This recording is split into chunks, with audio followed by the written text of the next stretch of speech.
Suka dengan video ini? Bantu channel ini terus berkarya dan berkembang.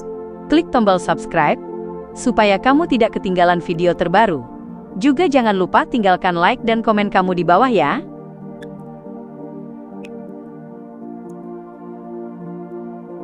Keluarga kerajaan. Klein memegang surat yang ia terima dari Isengard Stanton, dan bergumam pelan pada dirinya sendiri. Ia mendongak, dan melihat keluar jendela, melihat hujan yang mengetuk-ngetuk. Lampu gas di jalan memancarkan cahaya redup yang tenang. Di dalam ruang tamu, meja kopi tampak rapi dan bersih, dengan beberapa tumpuk koran di sudut. Kesunyian melingkupi sekelilingnya. Klein duduk di sofa, dan sedikit mencondongkan tubuh ke depan. Ia duduk diam untuk waktu yang lama. Setelah hampir 10 menit, ia menghembuskan napas dan menggeleng. Perlahan dan berat, ia melemparkan surat itu ke tempat sampah. Ia berdiri perlahan, berjalan tanpa ekspresi menuju lantai 2. Dan di dalam tempat sampah itu, surat dari Isengard Stanton menyala tanpa suara, dan dengan cepat berubah menjadi abu hitam. Pada Senin pagi, Klein berdiri di depan cermin, menempelkan ibu jari dan jari tengah kanan ke pelipisnya, lalu menggosoknya dengan sedikit lebih kuat. Setelah selesai, ia menyalakan keran, menunduk, menyiramkan air dingin ke wajah, dan mencuci muka sambil sedikit menggigil kedinginan.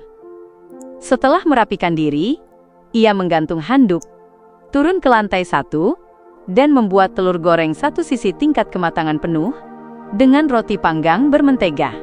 Tentu saja, secangkir teh hitam dengan beberapa irisan lemon, menghilangkan dahaganya, dan mengurangi rasa tidak nyaman yang ia rasakan. Selesai sarapan, ketika ia membolak-balik sisa koran dengan santai, Klein tiba-tiba mendengar dentingan bel pintu. Siapa itu? Komisi baru? Jangan-jangan Machinery Hive Mind sudah menyelesaikan eksplorasi makam keluarga Amon? Tidak mungkin secepat itu. Klein bergumam sambil merapikan serbet dan korannya, lalu perlahan menuju pintu. Ketika ia memegang gagangnya, bayangan tamu di balik pintu muncul dalam benaknya. Itu adalah seorang pria tua dengan pakaian yang sangat rapi. Kemejanya putih sebersih salju, kaku, dan rompi tebal berwarna biru keabu-abuan menutupi perutnya. Mantel berekor panjang itu memiliki garis tajam tanpa cacat. Pria itu mengenakan sepatu kulit mengkilap, begitu mengkilap hingga tak bisa ditebak, apakah ia berjalan menembus hujan atau lumpur. Ia memakai sarung tangan rajut putih, dengan rambut perak di pelipis. Wajahnya penuh kerutan dalam, dan mata coklat mudanya begitu serius, tanpa sedikit pun senyum. "Aku tidak mengenalnya," Klein bergumam, dan membuka pintu. "Boleh saya tahu Anda mencari siapa?" tanyanya sopan. Pria tua itu melepas topinya, menekannya ke dada, dan memberi salam dengan cara yang paling formal. "Tuan Sherlock Moriarty, saya adalah kepala pelayan, yang datang untuk mengundang Anda atas nama tuan saya." "Apakah saya mengenal tuan Anda? Mengapa ia mencariku?" Kepala Klein dipenuhi pertanyaan. Namun saat itu, ia sudah melihat sebuah kereta berhenti di seberang jalan semen. Keretanya dilapisi hitam pekat, dengan tirai di sisi dalam jendela, jelas bukan kereta sembarangan. Ada kemewahan yang tersembunyi dalam kesederhanaan.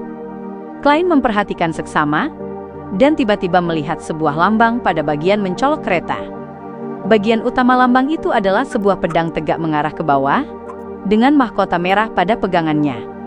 Itu Sword of Judgment, pedang penghakiman milik keluarga kerajaan Augustus. Jantung Klein berdebar saat ia mulai memahami latar belakang kepala pelayan itu.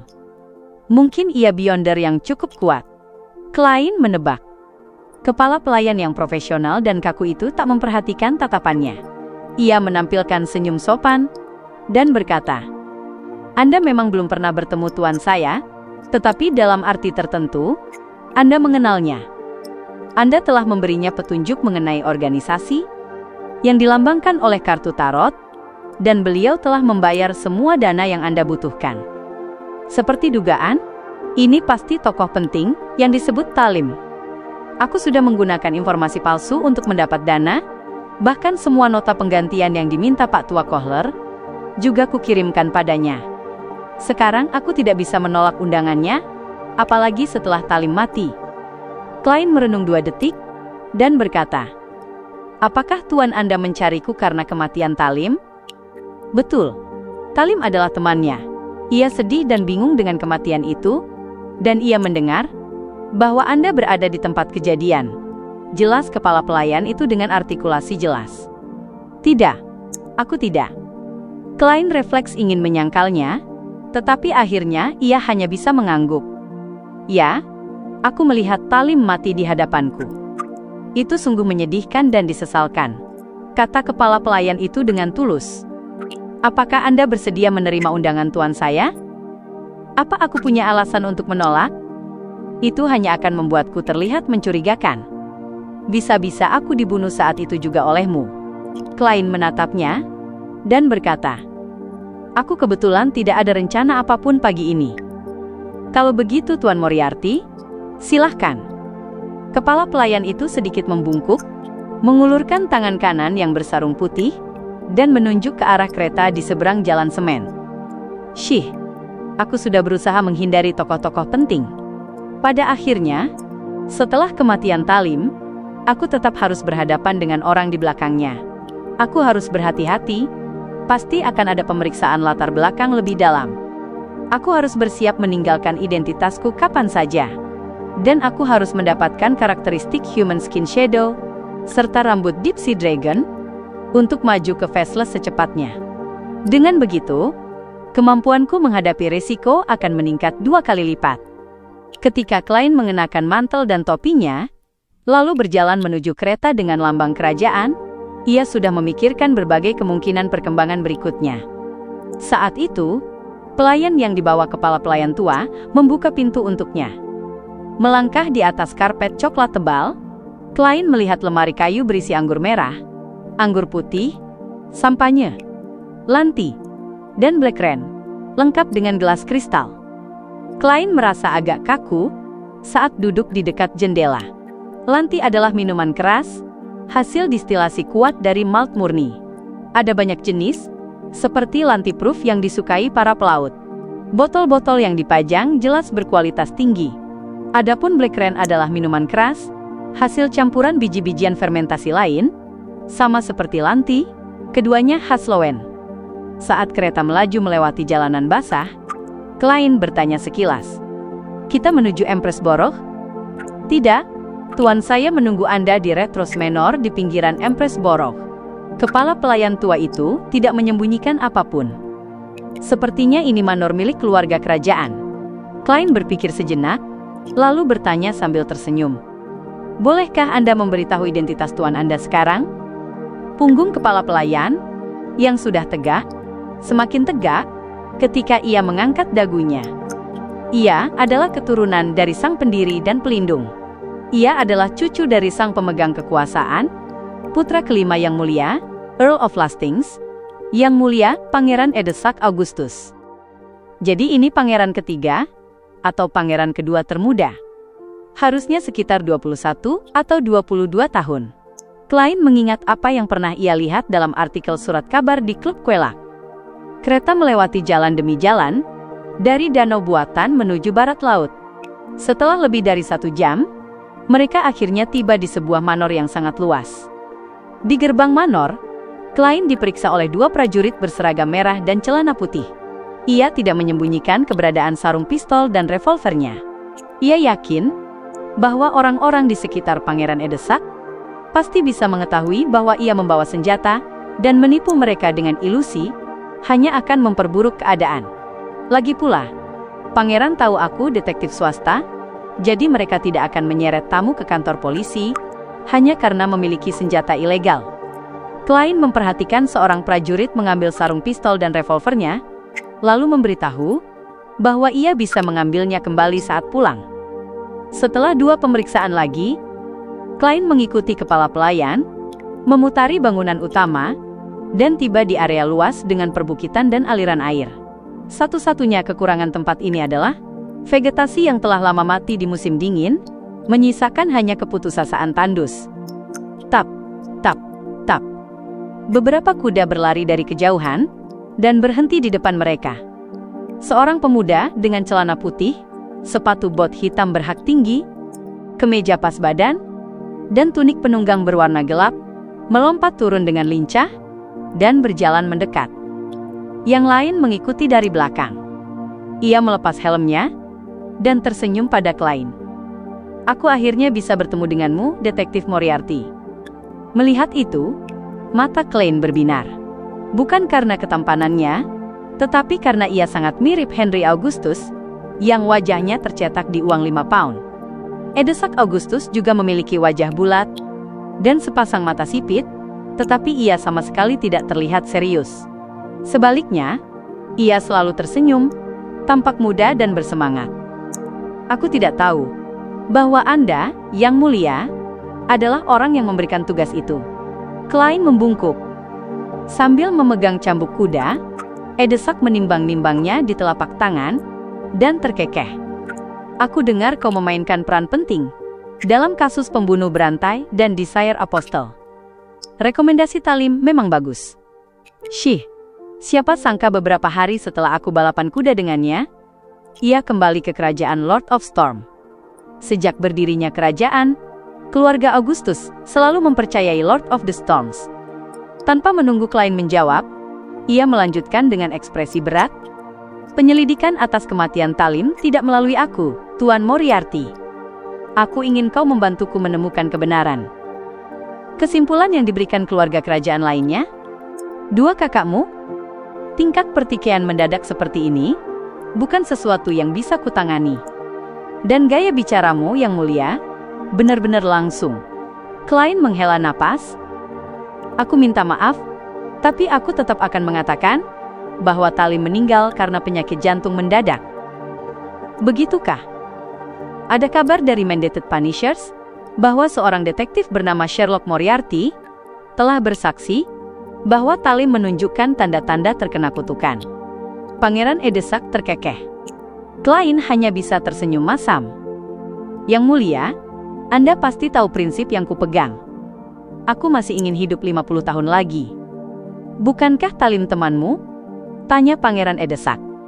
Klein terdiam, tidak tahu harus menjawab apa, ketika seorang pelayan wanita tiba-tiba datang dari bangunan utama, berjalan cepat menuju pangeran, dan berbisik beberapa patah kata.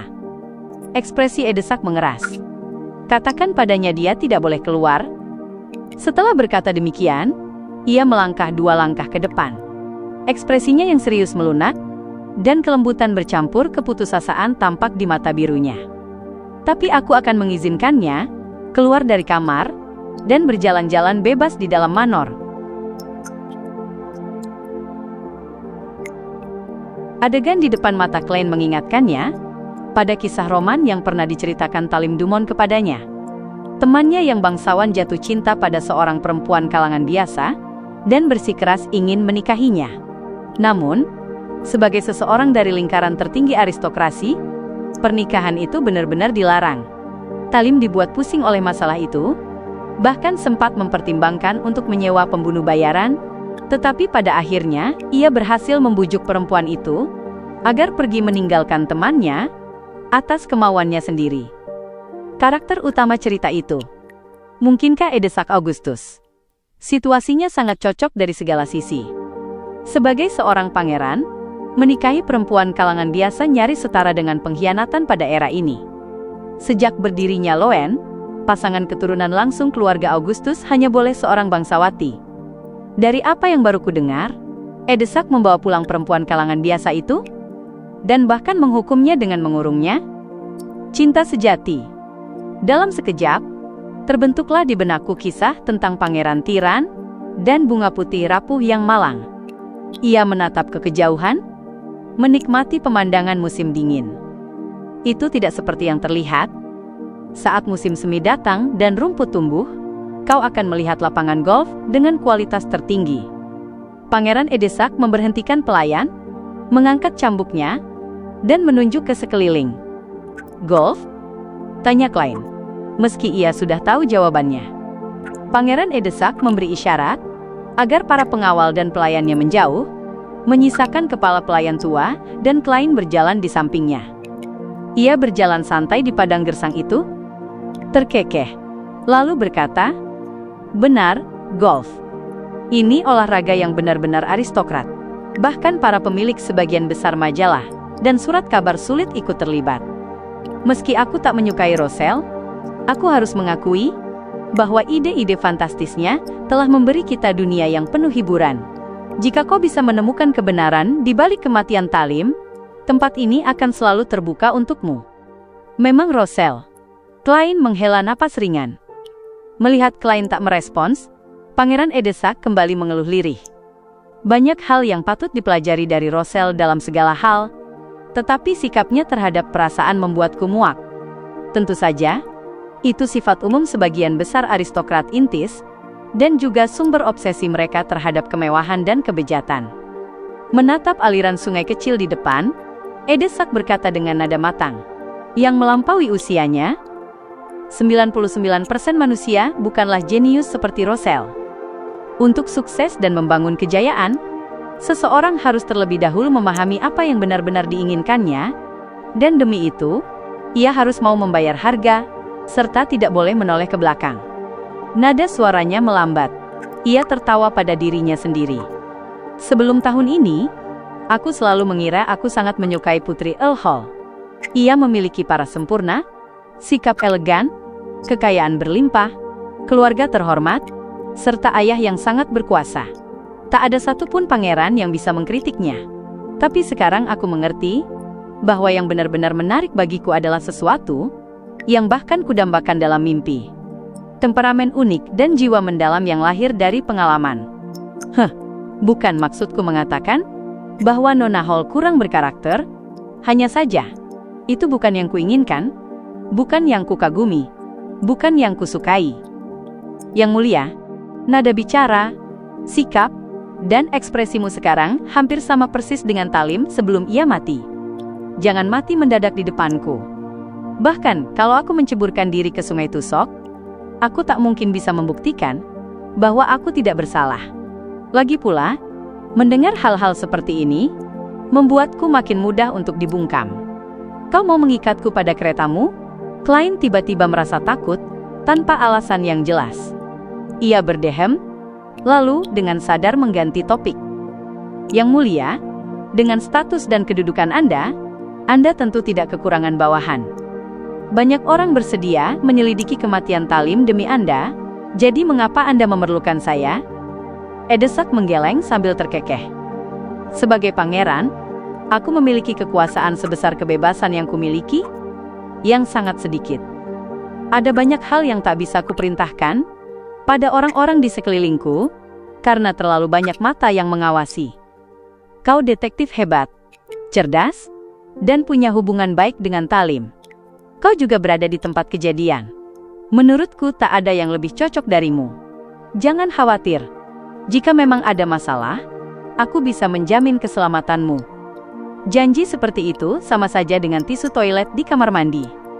Klein menahan diri untuk tidak mendesah. Setelah pangeran berbicara sejauh ini, Klein merasa kecil kemungkinan ia bisa keluar dari Red Rose Manor. Jika terus menolak, ia tak bisa berbuat apa-apa selain menghela napas. Sebenarnya, saya sama marahnya dengan Anda mengenai kematian Talim, tetapi kenyataan membuat saya tetap tenang. Edesak tersenyum. Apa yang bisa kulakukan untukmu? Rambut Talim? Atau daging dan darahnya? Ditambah sesuatu yang selalu ia bawa. Klein mengajukan permintaan. Baik, akan kukirim ke rumahmu. Edesak langsung setuju, lalu bertanya penasaran. Hanya itu? Klein tak sungkan. Saya baru akan tahu bantuan apa yang saya perlukan setelah menemukan petunjuk awal. Yang mulia, sebaiknya Anda memberi saya cara untuk berkomunikasi dengan Anda. Detektif swasta yang sering mengunjungi manor ini akan menimbulkan kecurigaan. Edesak mengangguk dan berkata seolah sudah menyiapkan rencana sebelumnya. Aku akan memerintahkan seseorang menyewa rumah di sebelah rumahmu secara diam-diam, di Jalan Mins nomor 13. Jika kau ingin menghubungi, tulis surat untuk tetanggamu soal kunjungan, lalu masukkan ke kotak surat. Soal hadiah, kau tahu bahwa aku bukan orang yang pelit, bahkan jika penyelidikan berakhir gagal sekalipun. Selama kau berkontribusi dan mengambil resiko, kau tetap akan menerima imbalan yang sesuai. Jika kau menemukan kebenaran, aku akan memberimu hadiah yang cukup untuk masa pensiunmu. Pangeran ini benar-benar bergerak cepat dan tegas. Pensiun. Itu setidaknya 3.000 pound. Klein bergumam dalam hati. Baiklah, semoga arwah Talim tenang di kerajaan Lord of Storm. Ia membungkuk. Edesak mengangguk sedikit dan memerintahkan kepala pelayan tuanya, antar detektif Moriarty keluar dan kembali ke Jalan Minsk. Kenapa tidak mengundangku makan siang? Bukankah itu terlalu sombong pada tamu? Tentu saja. Mungkin karena masih jauh dari waktu makan siang. Klein mengeluh dalam hati. Ia mengikuti kepala pelayan tua itu sampai ke gerbang manor dan mengambil kembali sarung pistol, revolver, serta pelurunya. Di Jalan Minsk nomor 15, Klein berdiri di jendela Oriel dan menyaksikan kereta berlapis lambang kerajaan pergi. Sherlock Moriarty bisa mati kapan saja jika penyelidikan ini benar-benar terus mendalam. Siapa tahu, mungkin ada yang mengawasiku sekarang. Belum. Karena aku belum melakukan pergerakan apa-apa. Klein mengernyit, tetap terpaku. Saat ini, ia sangat ingin segera maju ke Faceless. Aku tak bisa menunggu eksplorasi machinery hive mind terhadap makam keluarga Amon. Aku harus terus mencari cara lain untuk membeli karakteristik human skin shadow. Lagi pula, tak ada yang tahu berapa lama persiapan machinery hive mind. Bisa sebulan, bahkan setengah tahun. Mereka bisa saja menempatkan penjaga di pintu masuk dulu dan mengumpulkan informasi perlahan agar memastikan semuanya tetap aman. Strategi itu tidak buruk, tetapi aku tidak punya waktu sebanyak itu. Saat pikirannya berputar cepat, Klein menetapkan keputusan. Pukul 2.45 siang, ia membawa surat kabarnya ke kamar mandi dan sengaja bersiap untuk pertemuan tarot minggu ini. Tepat pukul 3. Cahaya merah tua yang ilusi muncul saat Audrey Hall melihat sekeliling dengan suasana hati yang baik. Semalam, ia akhirnya menerima formula ramuan urutan 7 psikiatris yang telah lama ia impikan. Emosinya masih campuran kegembiraan, gelisah, dan ketenangan. Selain itu, alkemis psikologi tidak langsung memintanya memberikan kontribusi, mengklaim bahwa itu adalah uang muka. Mereka sepenuhnya percaya pada kemampuan luar biasa Nona Audrey untuk membayar kembali di masa depan. Tidak ada anggota baru. Audrey berdiri dan memandang ujung meja perunggu panjang itu. Ia mengangkat ujung roknya dan membungkuk. "Selamat siang Tuan Full." "Selamat siang." Suara ringannya yang ceria memecah keheningan abadi di atas kabut, membuat Klein yang sempat murung merasakan sejenak bebas dari beban dunia luar. Ia mengangguk ringan, membalas salam para anggota. Ketika ia kembali duduk, Audrey memandang para anggota lain dan merangkai dinamika dengan pengamatan sebelumnya. Ketika membungkuk tadi, Tuan Hangman menatap Tuan Full dengan rasa ingin tahu yang tersamar. Lalu ia memandang Tuan Wolf dengan penuh ekspektasi. Dengan kata lain, karena ia punya hubungan dekat dengan gereja Storm, ia tahu detail pembunuhan Duke Negan, serta kemunculan hero bandit Black Emperor. Ia ingin menyelidiki kebenaran tersembunyi di balik itu. Selain itu, sepertinya ada perkembangan mengenai karakteristik Beyonder Werewolf yang diminta Tuan Walt untuk ia jual, dan kemungkinan ia sudah menemukan karakteristik Human Skin Shadow atau rambut Deep Sea Dragon. Emosi The Sun stabil dan santai. Berarti ia percaya pengawasan Kota Perak terhadapnya telah dicabut. Apa yang membuatnya yakin? Apakah ia dipindahkan ke tim eksplorasi? Force agak depresi, meski tampak rileks. Ia lolos ujian anggota keluarga Abraham dan menjadi muridnya, tetapi terpaksa menerima sesuatu yang merugikannya. Tuan Walt tetap sedingin dan sedalam biasanya. Mungkin saat aku mencapai urutan 7 atau 6, aku bisa menangkap perubahan emosi dan pikirannya. Dan The Fool tetap misterius, kuat, tak tertebak. Serangkaian pikiran melintas dalam benak Audrey. Ia menatap sosok yang diselimuti kabut abu-abu dan berkata, "Yang terhormat Tuan Fool, aku mendapatkan 3 halaman baru dari buku harian Roselle. Itu adalah salinan yang ia minta dari alkemis psikologi. Namun karena ia baru menyebutkannya tadi malam, Escalante hanya sempat memberinya 3 halaman dalam waktu singkat. "Apa imbalan yang kau inginkan?" tanya Klein sambil tersenyum. Audrey menjawab dengan tulus. "Bisakah Anda menganggapnya sebagai imbalan untuk jawaban pertanyaan saya sebelumnya?" Saat ia mengatakan itu, muncul perasaan samar ingin pamer. Tuan Hangman dan kalian semua masih belum tahu keberadaan Twilight Hermit Order. Sungguh membuat iri. Kira-kira masalah apa yang Nona Justice tanyakan secara pribadi? Aku akan menulis surat untuk guru nanti, menanyakan apakah ia memiliki buku harian Roselle, maksudku buku catatan. Force langsung dipenuhi keinginan dan motivasi. Di bawah tatapan ragu Tuan Hangman, Klein mengangguk tanpa keberatan. Tentu, Audrey segera mengeluarkan 3 lembar halaman buku harian berwarna kecoklatan dan menyerahkannya kepada Tuan Full. Klein mengambilnya dan membaca. Pada halaman pertama tertulis, tanggal 13 Januari, kontak dengan Tuan Dor telah stabil.